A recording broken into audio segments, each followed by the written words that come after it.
오늘은 야고보 5장 12절입니다. 시작. 내 형제들아 무엇보다도 맹세하지 말지니 하늘로나 땅으로나 아무 다른 것으로도 맹세하지 말고 오직 너희가 그렇다고 생각하는 것은 그렇다 하고 아니라고 생각하는 것은 아니라 하여 정죄받음을 면하라. 아멘. 본문을 하나를 더 보겠습니다. 마태복음 5장을 한번 보겠습니다. 야고보서는 이렇게 손가락으로 끼워놓고 마태복음 5장 33절로 37절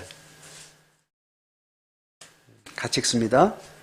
또 옛사람에게 말한 바 헛맹세를 하지 말고 너의 맹세한 것을 주께 지키라 하였다는 것을 너희가 들었으나 나는 너희에게 이르노니 도무지 맹세하지 말지니 하늘로도 하지 말라 이는 하나님의 보좌임이요 땅으로도 하지 말라 이는 하나님의 발등상임이요 예루살렘으로도 하지 말라 이는 큰 임금의 성임이요 내 머리로도 하지 말라 이는 내가 한 터럭도 희고 검게 할 수 없음이라.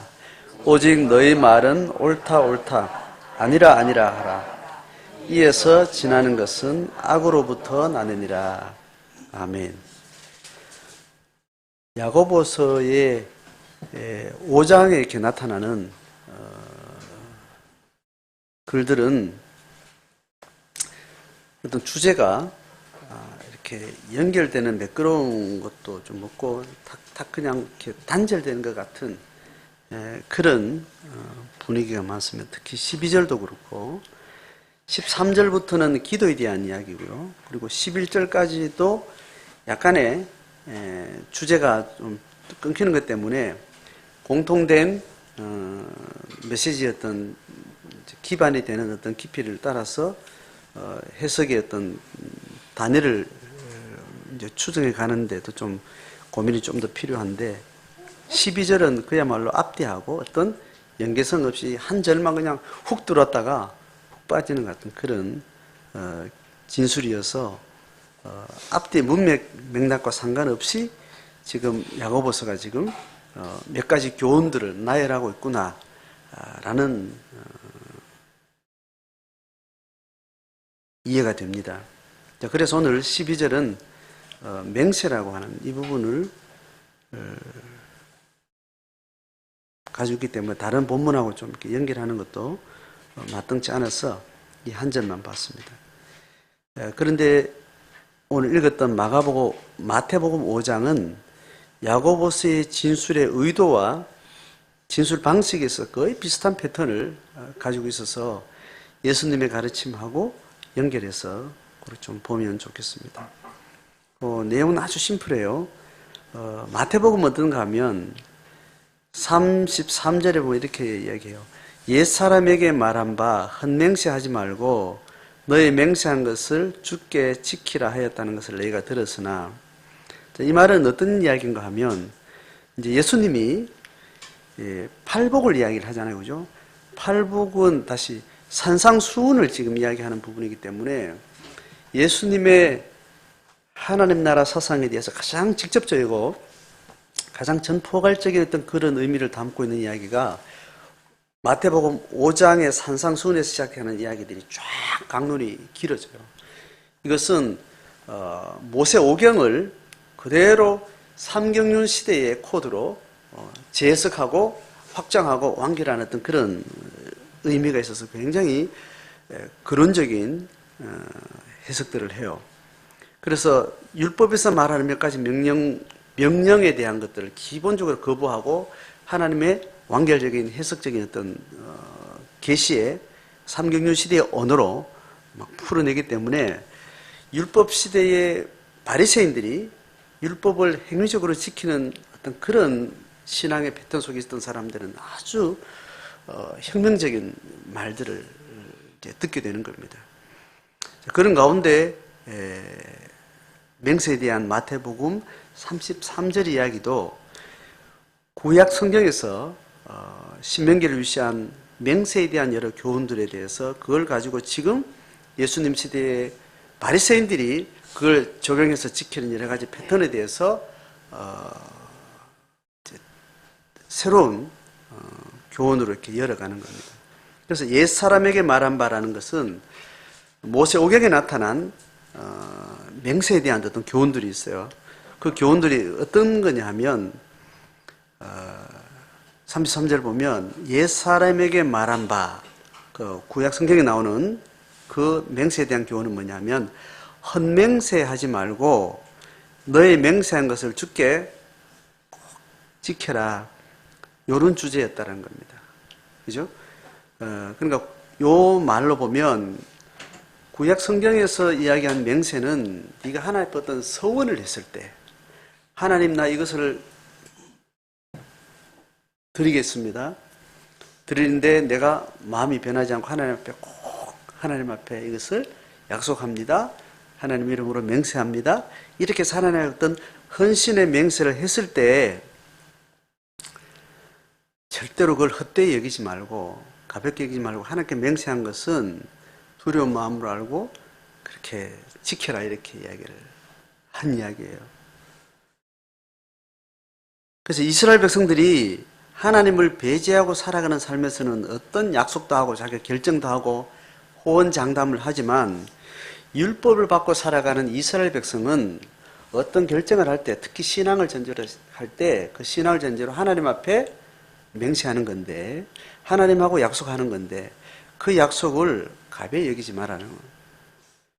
그리고 하나님 앞에 약속한 것은 가볍게 여기지 않고 꼭 지키는 어떤 신앙의 언행일치 그리고 모든 결정을 하나님 앞에 하는 어떤 이런 어떤 삶의 가르침이 율법에 있었겠잖아요. 그죠? 그렇게 이스라엘 백성들이 하나님 없이 사는 삶에서 하나님을 주인으로 섬기는 삶의 어떤 방식에 있어서 맹세나 서원에 대해서 철저하게 일관되게 책임있게 지켜야 된다라는 이런 이제 교훈을 하는 겁니다. 이 초기 교훈을 두고 지금 예수님 시대의 바리새인들은 어떤 경향이 있었는가 하면 자기들이 신앙의 지도력을 가지고 있고 신앙의 권위가 있고 영적인 어떤 주도권을 가지고 있는 상태에서 너무 많이 하나님의 이름으로 맹세하는 일들이 많았던 거예요. 그래서 하나님의 이름으로 맹세하는 것이 많으면 많을수록 그 사람은 신앙의 사람으로 보일까요? 불신앙의 사람으로 보일까요? 많을수록 일단 그 표면의 어떤 이면의 어떤 의도나 이중성이나 가면이나 그런 것들을 빼고 그 말 자체를 보면 어떤 자기의 언어를 하나님의 이름을 근거를 두고 어떤 이야기를 자꾸 한다는 말이죠. 그런데 우리가 전체적으로 아는 예수님 시대의 복음서를 통해서 아는 바리새인들의 어떤 언어와 내면과 또 행위와 내면적 고백과 이게 일치성이 있는 사람들이에요? 없는 사람들이에요? 외식을 하는 사람으로 지금 계속 이야기를 하고 그 당시에는 그런 것들이 많았다는 걸 우리가 이제 정보로 알고 있죠. 그러다 보니까 하나님 앞에 내가 어떤 헌신을 하겠다는 의미에서 하나님 이걸 내가 드릴게요. 하나님 이걸 꼭 할게요. 약속합니다. 이렇게 하는 이 맹세 말고 자기가 하는 말들을 뭔가 확증을 짓고 내 하는 말들의 권위를 자꾸 얻어내기 위해서 지나치게 하나님의 이름으로 내가 맹세한다. 하나님의 이름으로 말하노니 어떻다 저떻다. 이렇게 하는 경향이 많았을 거라는 거예요. 해석자들이 그렇다는 겁니다. 그래서 너희들이 옛 사람에게 말한 바를 두고 구약의 율법을 자꾸 이렇게 들먹으면서 그 맹세를 자꾸 하는 것들에 대해서 보니까 이게 바르지 않는 것 같다. 그래서 예수님이 이야기하는 교훈이 34절부터 이야기해요. 도무지 맹세하지 말라는 거예요. 맹세하지 말라는 것에 대한 아주 강한 강조가 도무지라는 말로 한글로 이제 번역됐죠. 그죠? 어떤 일이 있어도 어지간하면 맹세하는 것은 다 나쁘다, 죄다 이렇게 말한 건 아니지만 맹세라는 것은 하지 마라. 낱낱이 케이스를 드는데 하늘로도 하지 말고 이는 하나님의 보좌인데 땅으로도 하지 말고 하나님의 발등상인데 예루살렘이라는 그건 큰 임금의 성인데 네 머리로도 하지 말라? 네가 뭔 능력이 있어서 네 머리를 근거로 해서 어떤 확정을 하려고 그러냐? 이렇게 이제 얘기를 하는 거죠. 그러니까 예수는 여기에서 네가 어떤 말을 하든지 맹세를 어떤 식으로 해도 내가 하나님의 이름으로 살아가는 사람이 어디에다가 네 말의 확증을 어떤 대상에 절대적으로 이렇게 두는 것들이 별 의미가 없다라는 이야기예요. 보세요. 하늘로 하든 땅에 하든 다 어디에 속한 거래요? 하늘 두고 하면 하늘이 우리의 삶보다 훨씬 위에 있고 권위 있고 근거가 되는 것 같지만 그건 사실 우리가 고백한 하나님의 보좌니까 우리가 늘 하나님 앞에 살아가는데 하늘이라고 이름을 부를 필요도 없다는 거예요. 땅도 마찬가지다. 땅은 하나님이 없냐? 땅의 이름으로 뭘 한다? 땅에 있는 어떤 권위 있는 어떤 것을 근거로 맹세를 한다? 이런 것도 신앙을 가진 사람 앞에 별 의미가 없다라는 거예요. 자, 그렇게 쭉쭉쭉 이야기를 하고 37절에 아주 심플한 답을 줍니다. 어떻게 하라고요? 같이 읽습니다. 오직 너희 말은 옳다 옳다 아니다 아니다 그렇게 하라. 이에서 지나치는 건 뭘까요? 옳은 걸 더 옳다라고 말하기 위해서 어떤 권위나 어떤 근거를 찾는 거잖아요. 그죠? 아니단 말을 더 강조하고 확신하기 위해서 또 뭔가를 찾는 거잖아요. 그죠? 맹세라는 것은 그렇다는 거예요. 맹세라는 것은 내 말에 그냥 내 인격을 근거로 내 주관적인 자기 주도로 말을 하는 그 말에 권위와 확증을 얻기 위해서 맹세라는 것을 하게 된다는 거죠. 자, 그래서 그냥 네가 옳으면 옳다, 아니면 아니다. 그냥 그렇게 하라는 거예요. 그러면 네가 말하는 옳다, 아니다라는 말의 근거를 어디에 두라는 거예요? 그냥 네 자신에게 두라는 거예요. 왜 신앙인을 이야기할 때 왜 그렇게 하라고 이야기하는가 하면 네가 이미 하나님이라는 근원적인 생명의 본체를 향해서 네가 마음을 열고 거기에 네 존재의 근거를 삼았으니 거기에 뿌리를 두고 있는 너는 거기에 접붙여 있는 동안은 포도나무가 가지가 포도나무 둥지에 붙어 있다는 게 전제가 되면 너는 그냥 옳은 건 옳다 하고 아니면 아니라 하면 된다. 그것이 지나친 것, 그것보다 더 어떤 확신을 주려고 하고 어떤 것을 부정할, 어떤 것을 네가 말한 것을 강조하는 것을 계속 네가 확보하려고 하는 것은 뭐라고요? 악으로부터 난다는 거예요. 이미 네가 하나님을 뿌리를 두고 있는데 뭘 또 강조하려고 그러냐?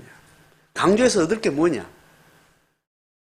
그것은 뿌리를 두고 있는 하나님에 두고 있지 않고 네가 네 안에서 뭔가 욕망하는 것들을 하나님을 배제하고 나서 뭔가를 하려는 의도가 있다라는 이야기를 하는 겁니다. 자, 그렇게 해석이 되는 겁니다. 그죠? 그런 패턴의 언어가 지금 야고보 12장에서 12절에 이야기하는 겁니다. 보세요. 옛사람에게 말한 바 율법을 들먹거리지 않습니다. 이제 야고보 이제 이 삼경유 시대에 들어와서 너희가 무엇보다도 맹세하지 말라는 말을 강조를 하고 있어요. 어떻게 하지 말고 하늘로도 하지 말고 땅으로도 하지 말고 아무것도 하지 말라는 것은 예수님 하신 말하고 거의 같은 맥락이죠. 그죠? 뒤에 대꾸가 빠졌을 뿐이에요. 그리고 여기도 마지막에 오직 해서 그렇다고 생각하는 것은 그렇다고 아니라고 생각하는 것은 아니라 해라. 그리고 정죄받지 말아라는 거예요. 그렇다는 것을 굳이 어떤 맹세를 통해서 그걸 막 강조하려고 하는 것은 죄가 될 수 있다는 이야기죠. 아니라는 것을 굳이 아니라는 것은 네가 의도적으로 그렇게 강조하는 것 그것도 죄가 될 수 있다는 거예요. 같은 말을 지금 하고 있는 거죠. 자, 여기도 해석은 끝이에요. 이 본문에 대한 해석은 끝인데 주보에 제가 몇 가지 언급을 했습니다. 맹세에는 그죠? 맹세에는 지금 우리가 일상 속에서도 그렇고 성경에서도 그렇고 바울이 자기 이제 변호를 하는 과정 가운데 하나님 앞에 맹세한다 이야기를 많이 해요. 어떤 그런 것도 있고 또 바울은 맹세를 하나님 앞에 굳이 하지 않고 어디다가 하는가 하면 자기 양심이 두고 하는 거예요. 바울은 자기 말의 진정성을 계속해서 논쟁할 때 두 가지 것들을 한 것을 이렇게 보여줍니다. 이제 그렇게 하는데 맹세는 자기 말을 확증하려고 할 때는 두 가지로 나눠지는데 자기의 의지를 명확하게 하려고 할 때 맹세를 하는 경우가 있습니다. 이해되죠? 나는 이것을 할 거예요. 하나님 앞에 나 이거 서원할 거예요. 하나님 내가 이것을 하겠어요. 하나님 내게 주신 자발적인 소원하는 마음 주셨으니까 나는 이걸 할게요. 이렇게 할 때 하나님 앞에 할 수 있지만 사람에게 이걸 이야기할 때 하나님 앞에 나 이걸 맹세했다. 이렇게 이야기할 수 있는 겁니다. 그죠?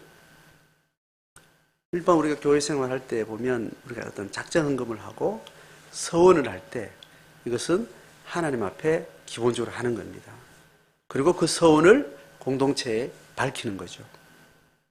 그러니까 공동체에 밝히지 않고 혼자 하나님 앞에 서원할 수 있습니다. 여러분 서원은 어떤 케이스가 있어요?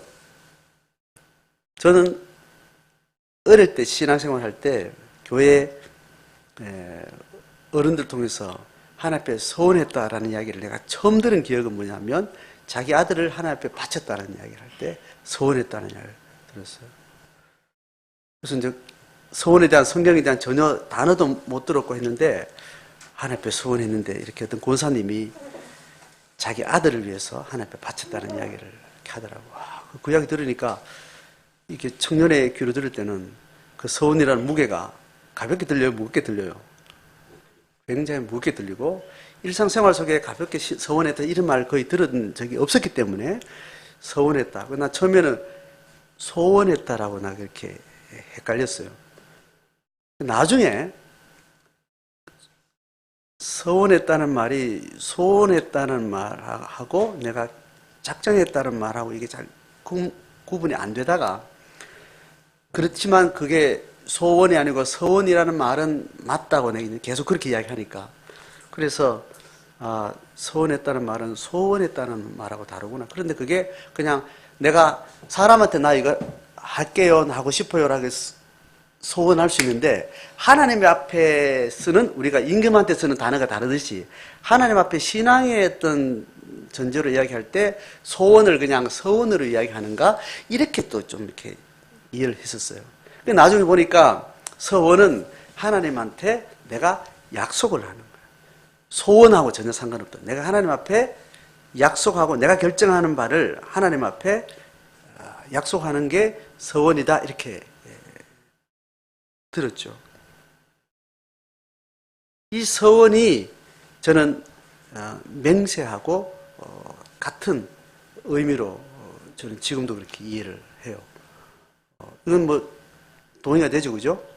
그러니까 하나님 앞에 맹세한다 이렇게 이야기를 하는 것이 하나님하고 한 번도 이야기 안 해놓고 사람 앞에 한다 한들 하나님 앞에 약속했다 하나님 내가 인격을 부르면서 그 앞에 약속하는 마음을 가지고 나서 또 사람한테 할 수 있지 그건 별 다르지 않는 것 같아요. 자, 어쨌든 하나님 앞에 맹세한다 할 때 서원으로 하나님 앞에 내 의지적 결정을 할 수 있다는 거예요.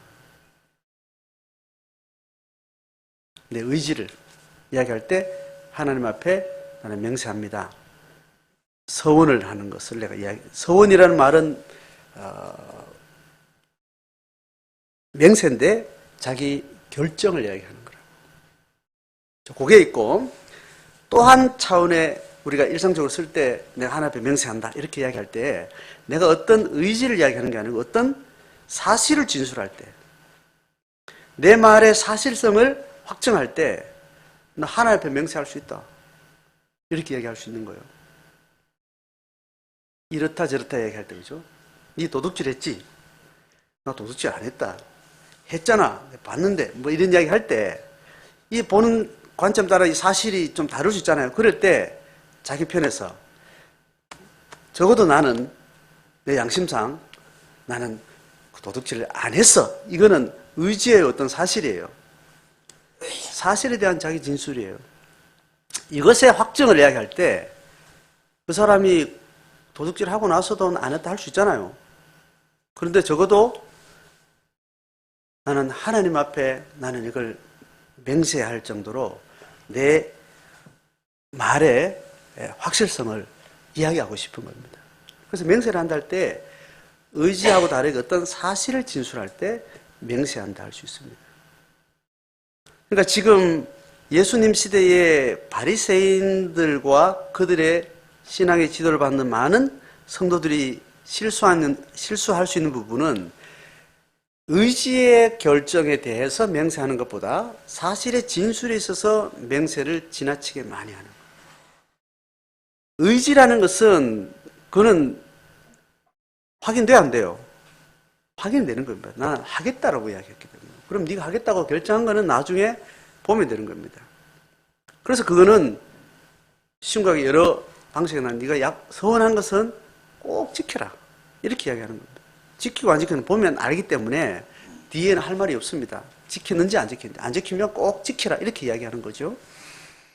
그런데 사실에 대한 진술은 파악이 안 되는 겁니다.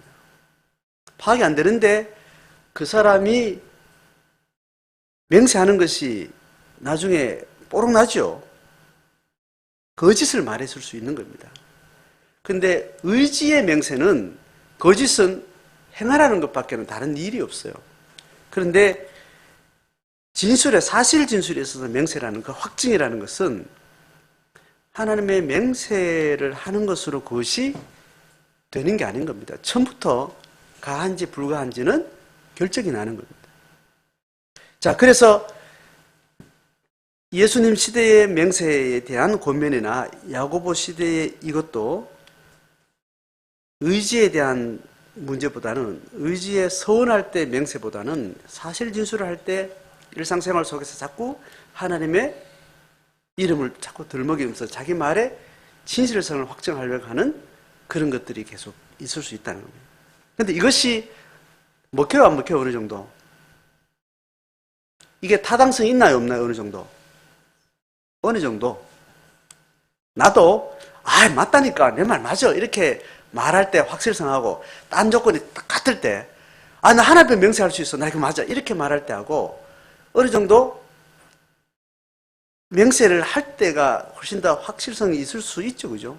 나도 하나님 이름 들먹거릴 때는 그래도 확신할 때 하는 거고, 그렇지 약간 애매할 수도 있다 아닐 수도 있다 할 때는 쉽게 하나님 이름을 들먹거리지 않을 수 있습니다.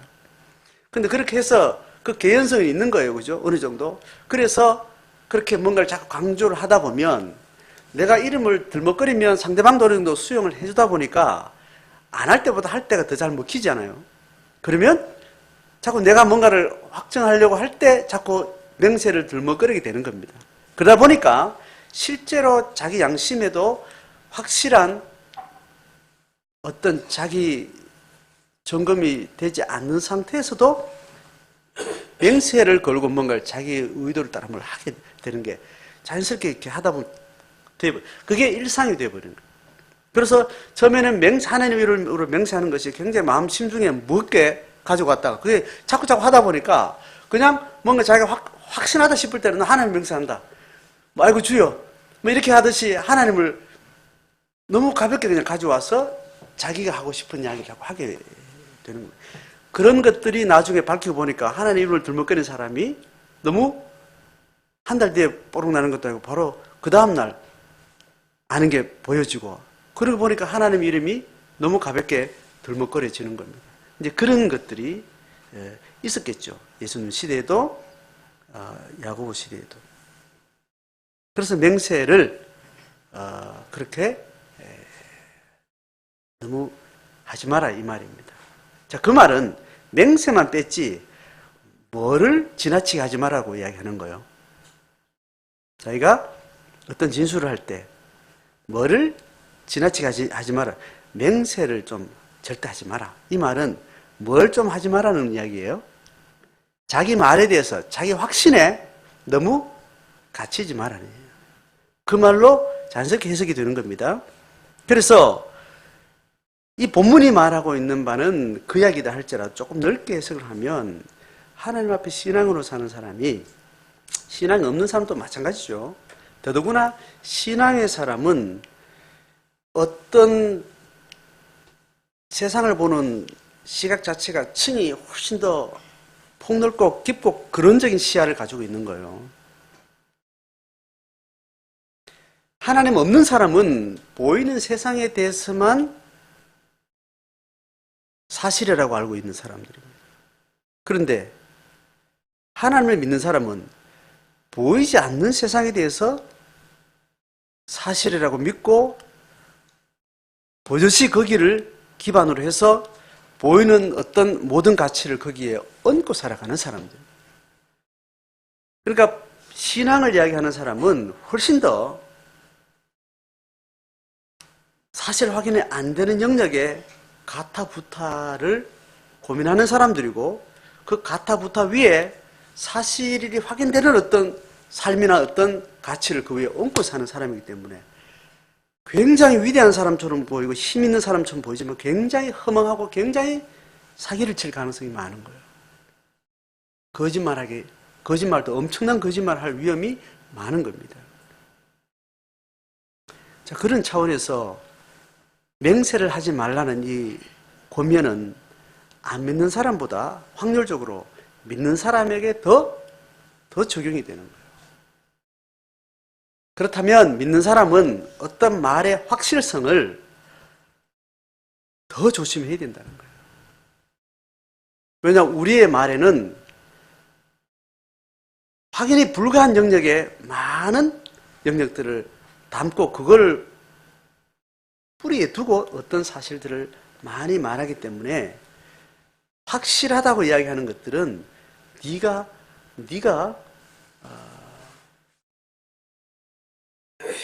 담보할 수 없는 영역이라고 이야기합니다. 우리가 어떻게 살아야지? 그럼 불확실한 걸 우리가 불확실 세계를 발을 들여놓고 불확실한 세계에 대해서 자기가 살겠다고 그렇게 했는데 사실은 그 세계를 살아가는 것이 사람의 인지 능력으로는 절대 불가한 세계를 지금 발을 들여놓고 있는 거예요. 이걸 어떻게 하나님이 해결하신 거예요?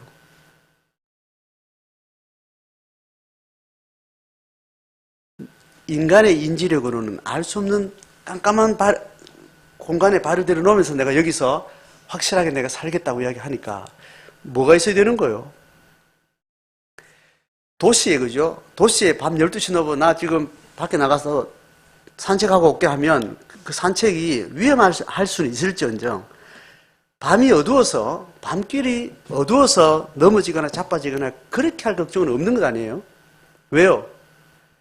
도시의 밤은 길을 못 갈 정도로 가다가 전봇대 맞은 만큼 수렁에 빠진 만큼 그런 어둠은 아닌 거예요. 그죠?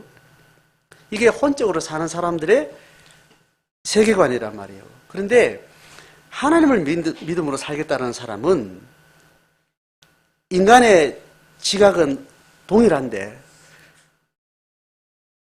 밤에 산책을 하는데 그때 거기 어딘가 하면 깜깜한 시골이라는 거예요. 달 없는 검은 밤에. 그래, 그 검은 밤에 나가서 내가 산책하고 오겠다. 이게 지금 신앙을 가진 사람이 가진 사실이란 말이에요. 그러면 진짜 시골은 뭐 가드레일도 없고 길도 좁고 가다 보면 또랑이 빠지고 나뭇가지 긁히고 돌뿌리 자빠지고 그럴 수가 있는 겁니다. 그럼 거기를 나갈 수 있어요, 없어요? 하나님 여기 뭔 대책을 주셨을까? 뭐 있으면 돼요? 도시에 있는 빛이 있으면 되잖아. 후레쉬 들고 나가면 되는 거예요. 그래서 예수 믿는 사람에게는 하나님이 달도 없는 검은 밤에 나가겠다는 이런 삶을 살겠다고 신앙을 결정했기 때문에 하나님이 조명이 필요했던 거예요. 그래서 누굴 주신 거예요? 그래서 성령을 주신 거예요. 그래서 성령은 뭘로 조명하시는가 하면 성경으로 조명을 하시는 거예요.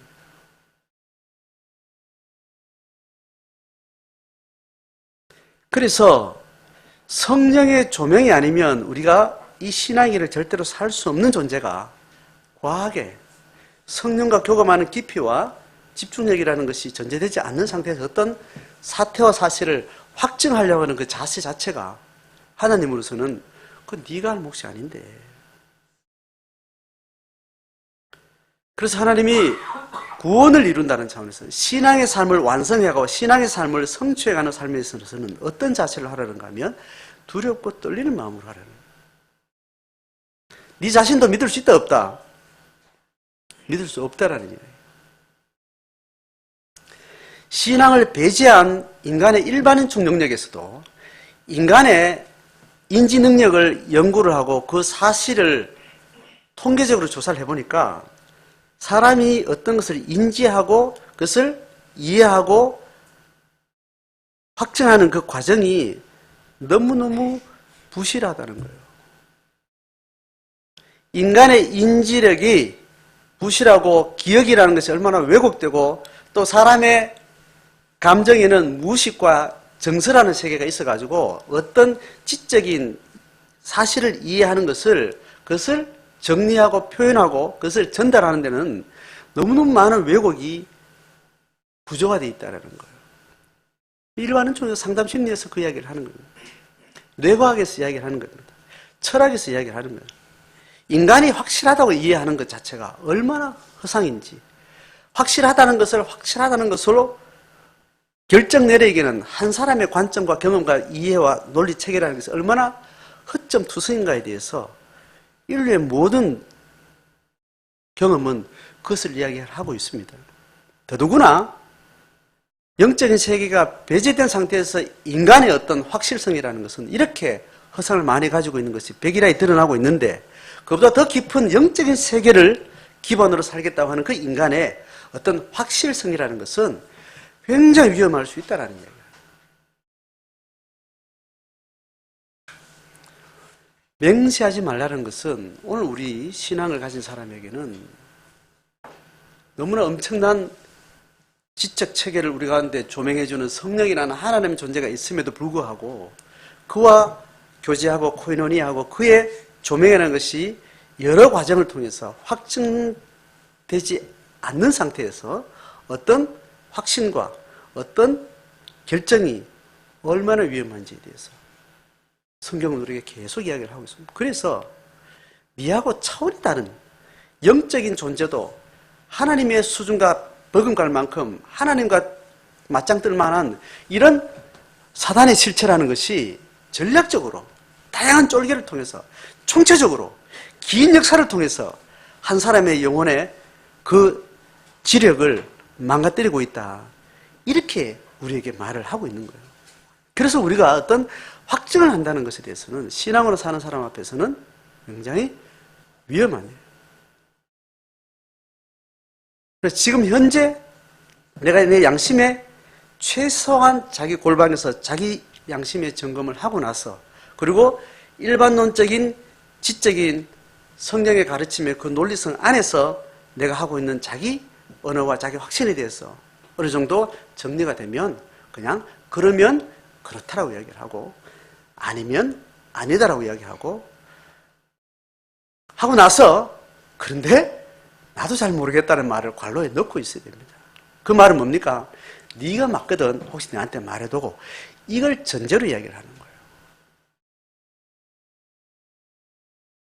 성도 한 사람의 자기 진술은 반드시 하나님 앞에 이것이 진실성이 있으려면 반드시 조명하는 자의 또 다른 작업이 필요한데 그것은 반드시 다른 성도의 그 신앙의 관점과 경험과 인식의 크로스 체킹을 통해서 자기 확증에 대해서 확인받기를 원하는 겁니다. 내가 꿈을 꿨는데 하나님이 이 확증을 주셨어. 기도했는데 3일 밤 기도하는데 하나님이 이런 그림을 주셨어. 이것도 쓰지 마. 이거 다 2차적인 거예요. 1차적인 것은 이 은혜를 함께 경험하는 다른 성도와의 삶을 통해서 시간과 공간의 나의 일관성을 보면서 또 영적 감수성을 가진 사람이 내 영의 어떤 사태를 쭉 관찰할 수 있는 성령의 지혜를 받은 자의 동력을 통해서 그렇게 성령이 내게 확증해 주시는 거예요.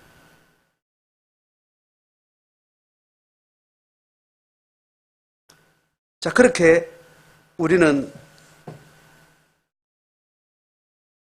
본적인 영적 안에 자체에서 우리가 허술한 것이 너무 많고 영적인 세계를 발딛고 들어간 상태는 더더욱 그렇고 그래서 집중적으로 하나님의 신적 사역이 나를 돕고 있고 또 한쪽 반대편은 집중적으로 이것을 그르치려고 하는 어떤 실체가 있는 사태에서 우리가 거기에 지금 끼어들어서 이 하나님의 세계를 걸어가고 있기 때문에 우리의 마음은 한없이 하나님 앞에 조심스럽고 수렵고 두렵고 떨린 마음. 그래서 내가 모순이 드러났고 내가 거짓이 드러났고 기만이 드러나는 것이 내가 의도하지 않았다 할지라도 그것에 대해서 하나님 앞에 즉각 내가 고백하고 그것을 수용할 수 있는 열린 자세가 필요한 겁니다. 그런 과정을 성경은 회개라고 이야기하고 용서를 구하는 것과 또 그것을 용납해 주는 것과 이런 내 인식의 여러 가지 부정적인 상황들에 대해서 계속 체크해 나가고 그것을 다시 하나님 인도로 잘 받아가기 위한 그런 어떤 관계 방식들이 나타나게 됩니다. 오늘 우리가 우리 삶을 신앙으로 잘 살려고 할 때 점점 더 확신 있는 하나님 세계에 깊게 들어가고 그럴수록 더 그러실 수 있기 때문에 두렵고 떨리는 마음으로 그렇게 가되 내가 지금 하나님 앞에 확신한 것에 대해서는 내 목숨을 걸고 내 진정성을 보여주고 내 삶의 일관성을 통해서 그것이 진실이라는 것을 내가 드러낼 뿐 아니라 오도되는 상황에 대해서는 즉각적으로 내가 수긍하고 받아들이고 수용할 수 있는 그것이 내가 하나님 앞에 믿음으로 살아가는 어떤 삶의 방식이라는 것을 성경은 우리에게 가르쳐주고 있습니다. 자, 이 권면 안에서 우리가 일상 속에서 살아가는 삶의 태도들 또 우리가 어떻게 하나님 앞에 내 삶을 확정할 건가 할 때 우리가 분명한 성경이 가르치는 원리 속에서 우리 자신을 늘 돌아보고